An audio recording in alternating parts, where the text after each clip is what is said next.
सबको नमस्ते। आसुरी प्रवृत्ति के लोग किस प्रकार के होते हैं, उनका लक्षण क्या होता है, कैसे वह व्यवहार करते हैं, कैसे वह अपने जीवन को जीते हैं, उनका आचरण कैसा होता है, इसी बारे में गीता में चर्चा चल रही है। इसी प्रसंग को आगे बढ़ाते हुए योगेश्वर श्री कृष्ण एक श्लोक के माध्यम से बता रहे हैं कि आढ़यो अभिजनवानस्मि को अन्यो अस्ति यक्षये दास्यामि मोदिष्ये इते जान विमोहिताः अनेक चित्त विभ्रांताः मोहजाल समावृताः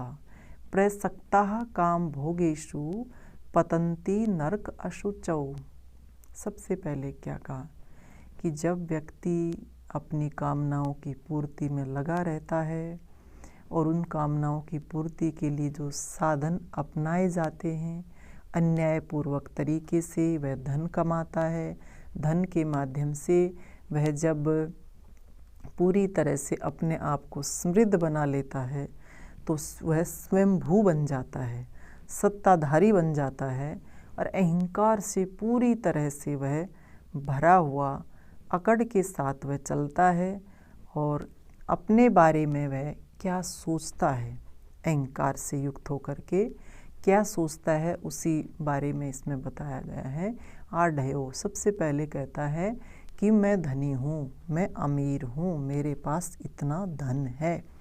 मैं कुलीन हूँ, मैं ऊंचे कुल का हूँ, मेरे पास धन है तो धन के बिना कुछ है नहीं, धन ही सब कुछ है, धन को सब कुछ मान करके चलता है। तो कहा मैं धनी हूँ, मैं कुलीन हूँ, मैं ऊंचे कुल का हूँ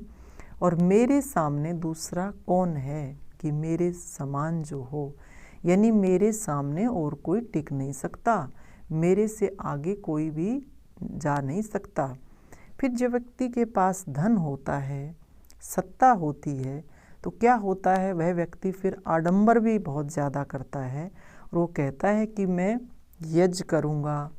और मैं दान करूँगा और मौज लूटूँगा। ये बात कहता है कि यक्षमे दास्यामि मोदिष्ये, कि मैं यज्ञ करूँगा, दान करूँगा और मौज लूटूँगा। अब वे इस यज्ञ को कहाँ जोड़ दिया, कर्म कांड में, कि कर्म कांड करूँगा और कर्म कांड किस लिए करूँगा, कामनाओं की पूर्ति के लिए करूँगा। कि यज्ञ करूँगा तो और ज़्यादा जो है मेरा यश फैलेगा, लोग और ज़्यादा मेरे को जानेंगे। तो कहा अब मेरे लिए कोई ज़्यादा मुश्किल काम नहीं है। और आप देख भी रहे होंगे समाज में ऐसे बहुत सारे लोग हैं कि खूब जो है दुनिया भर का बेईमानी भ्रष्टाचारी करते हैं और दूसरी तरफ वह दानी भी बनने का नाटक करते रहते हैं। तो ये जो इस प्रकार के जो लोग हैं, दोहरी मानसिकता जो लेकर के चलते हैं कि एक तरफ तो समाज को, देश को लूट रहे हैं और जो है गरीब लोगों के खून को चूस रहे हैं और दूसरी तरफ जो है वो दान का नाटक करते हैं, पाखंड करते हैं ऐसे लोग। तो कहा हम तो दान भी कर रहे हैं भाई, हम तो यज्ञ भी करते हैं और मौज भी ले रहे हैं। तो दोनों बातें, ये जो इस प्रकार की दोहरी मानसिकता जो लेकर के चलते हैं, कहा ये ऐसे आसुरी प्रवृत्ति के लोग ही कहलाते हैं। कहा इस प्रकार के जो अज्ञान से मूढ़ हुए, क्योंकि पूरी तरह से जो है अंधकार से भरे हुए लोग होते हैं, ये जो है समझ करके कोई कार्य कर नहीं सकते हैं और चित्त के अंदर अनेक प्रकार के विचार, अनेक प्रकार की भ्रांतियाँ इनको घेरे रहती हैं, क्योंकि अंदर से साफ नहीं है ना, अंतःकरण बुरी तरह से अशुद्ध हो गया है। तो इसी प्रकार के विचार आते रहते हैं, लालच के, लोभ के, इसी प्रकार के विचारों से उनका चित्त जो है वह मलिन होता रहता है और ऐसे व्यक्ति जो है मोह जाल में फंसे रहते हैं। क्योंकि मोह जाल क्या है कि ये प्रकृति जो है उसको पूरी तरह से जकड़ लेती है, उसको अपने बंधन में बांध लेती है और कहा कामनाओं के भोग में पूरी तरह से आसक्त जो है वह बने रहते हैं। कहा इस प्रकार के जो लोग होते हैं, आसुरी प्रवृत्ति के जो लोग होते हैं, ये कहा कि ऐसे व्यक्ति अपवित्र नरक में गिरते हैं जा कर के। अब ये जितने भी आसुरी प्रवृत्ति के जो लोग हैं, उनका जो आचरण बताया है, उनका जो जीवन जीने का जो तरीका बताया है, ये इस प्रकार का जो जीवन जीने का उनका तरीका है, ऐसी सोच वो लेकर के चलते हैं कि यह संसार तो केवल कामनाओं की पूर्ति के लिए बनाया है, तो भाई अपना येन केन प्रकार अपनी कामनाओं की पूर्ति करो, खूब धन कमाओ, जैसा भी जो भी तरीका है,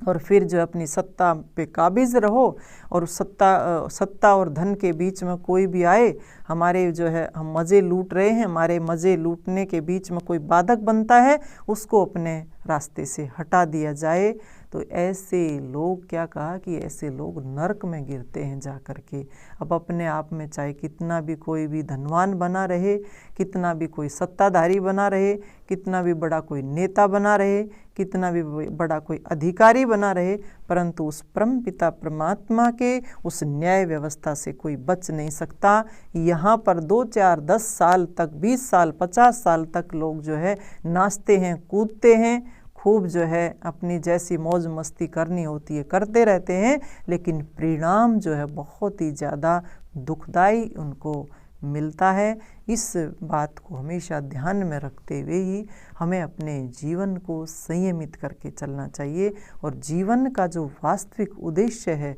उसको सामने रखते हुए ही अपने आप को जो है हर चीज़ से, हर विषय से, हर लोभ से, लालच से, प्रलोभनों से बचाते हुए ही आगे बढ़ना चाहिए। तो योगेश्वर श्री कृष्ण ने ये आसुरी प्रवृत्ति किस प्रकार की होती हैं, और ये जो प्रवृत्तियाँ जिस व्यक्ति को घेर लेती हैं, जिन्होंने इन प्रवृत्तियों को बढ़ाया है, उसके जीवन की गति क्या होती है, वो मैंने आपको बताया है कि नरकीय जीवन होता है नरक में। और नरक का मतलब सीधा यही है कि अत्यंत दुख जो है उनके जीवन में आएगा। तो इस प्रकार की गति ऐसे लोगों की होती है। तो इन्हीं शुभकामनाओं के साथ आप सबका धन्यवाद। सबको नमस्ते।